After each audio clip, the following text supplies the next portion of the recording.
Mie nilikuwa mtoto mdogo na siwe wakisoda kisha wakinikuwa nikamata wakiniwewa mkazi yao.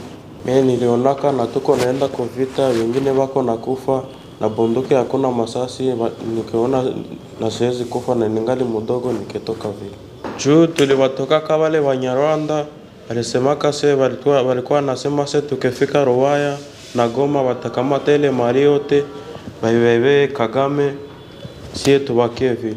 Na se tukiona ginzi tuko M23, ginzi tuko watumwa yabo, njo tukitoka vile. Tulikamataka zile masiraha za FARDC, zilikuwa hazia na zile machuma za ndani za kupiga malisasi. Sasa wanatutia mbele wale Banyarwanda, wanaona ginzi tuko napiga wanatucheka. Ninataka ginzi niko mtoto nirudie kwetu, siku hadui watamutosha kwetu, niende nikali na jamaa yangu nichunge ngombe zetu. Moi j'étais berger de vaches lorsque les rebelles du M23 m'avaient trouvé pour m'enrôler des forces dans la rébellion. Le M23 m'avait pris des forces, là où j'étais à Boucha, et depuis ce jour-là, je n'ai plus revu ma famille. Dans cette guerre à laquelle nous avons participé ici au Congo, les corps des militaires rwandais qui mouraient au front étaient rapatriés pour enterrement au Rwanda. Mais ceux de nos frères congolais avec qui nous étions dans les M23 étaient abandonnés pour être mangés par des chiens dans la forêt.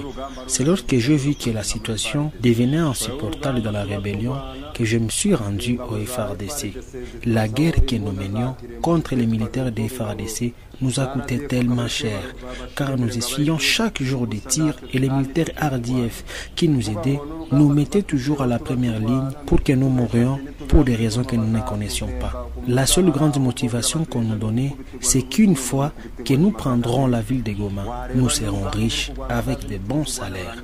En lieu et place des salaires, ku M23 nikajirandre ku FARDC parce que nilikuwa natatizwa na bashefu yangu.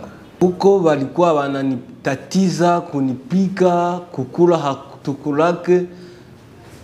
Nikaona mimi ile maisha sitaiweza. Nikatoka huko. Hatukukuwa nalipiwa, ila tu walikuwa natumoralize ke tutalipiwa tukisha kamata Goma na minere ya Rubaya. Kumwanzo tulikuwa tunabaanimia, lakini kufatana na vita ginsi lijiderule tukaona hawana nguvu, kitumaini kwao kikakatika, cho tukabatoka. Mimi ninataka FARDC niintegre ili nigombanie nchi yangu na niokoe wandugu zangu ambapo wanatatizwa na jeshi ya Rwanda.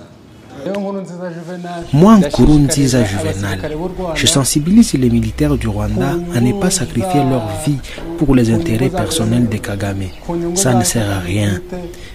Ils demandent aux militaires rwandais de venir piller la richesse du Congo, les minerais, avec la couverture de venir protéger les Tutsis qui seraient marginalisés en RDC. Cela n'est que mensonge, car le pillage des minerais est la vraie raison de cette guerre.